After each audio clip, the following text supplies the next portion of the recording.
I don't know who gave him the name Alexander. Well, I don't know who gave him the name the Great. Apparently, his parents always used to think he was a god. So he grew up thinking he was so great. He was a very, very charismatic leader. When he died, his body was transported in a hearse all the way to Egypt.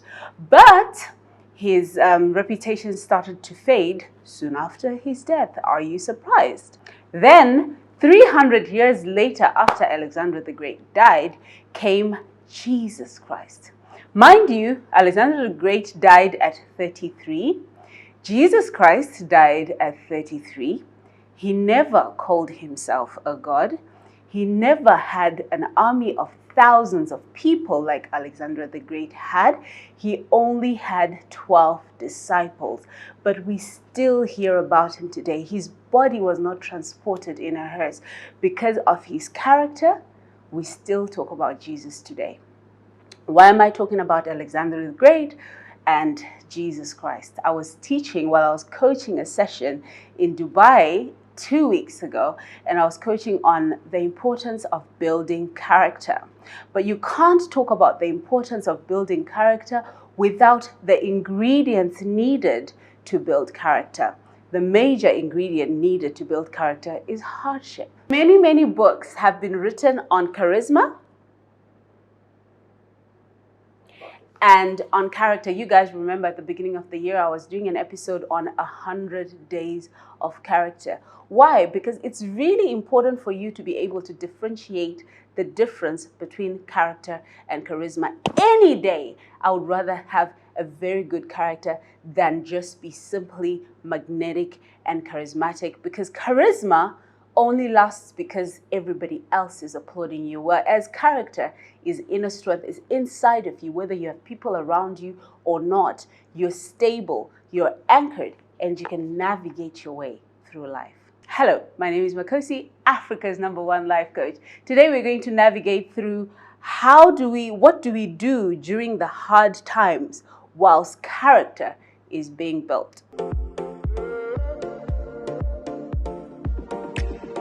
On my way to Dubai, on the flight to Dubai from Johannesburg to coach this beautiful retreat, at this beautiful retreat, I came across Barack Obama's documentary.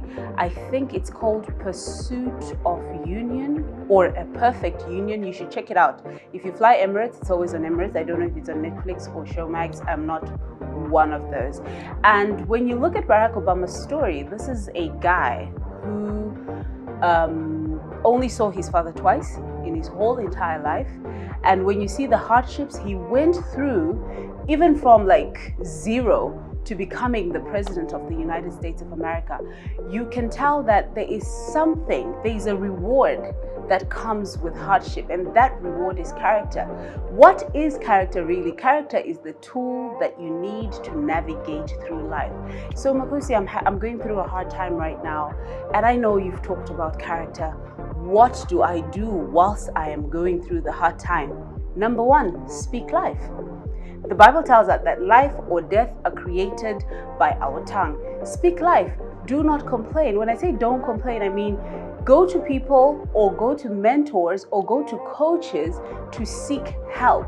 But don't find yourself complaining and berating yourself, because whatever it is that comes out of your mouth continues to create your situation. Number two, face whatever hardship it is head on. When I found out I had cancer, I knew I did not have time to, oh, poor me.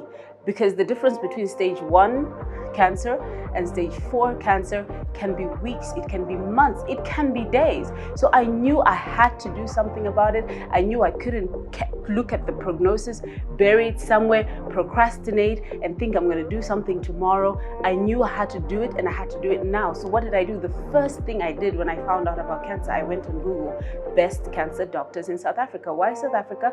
Because my parents could come to be with me, my family could come to be with me, and being at home, being in that homely environment did aid with my healing. But the first thing that came to my mind was not, oh, poor me. It was, what do I have to do now? So face that thing head on. And if you have faced it head on and it didn't work, keep looking for solutions, because solutions only come to those who are looking for them. Number 3, stay positive.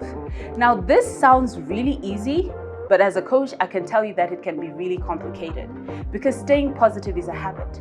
Staying positive is not just a mindset, it's a habit that you have. So you can't stay positive in hard times if you don't train yourself to be positive in good times. Learn to see the good out of things. Learn to see a glass that's half full instead of half empty. Oh, Makosi, how do I do that? Get a coach. I do sessions on that, and I'm doing a session in August. If you want to come to that, get a coach to help you build your positivity muscle. Training, remember, does not happen on the battlefield. Once you go to the battlefield, you can't learn how to shoot a gun. You have to learn how to shoot a gun in training. So you have to train yourself to have a positive mindset. Number 4, ask the right questions. Break it down. How did I get here? Because sometimes when it's such a huge obstacle, you're thinking, how am I going to tackle this?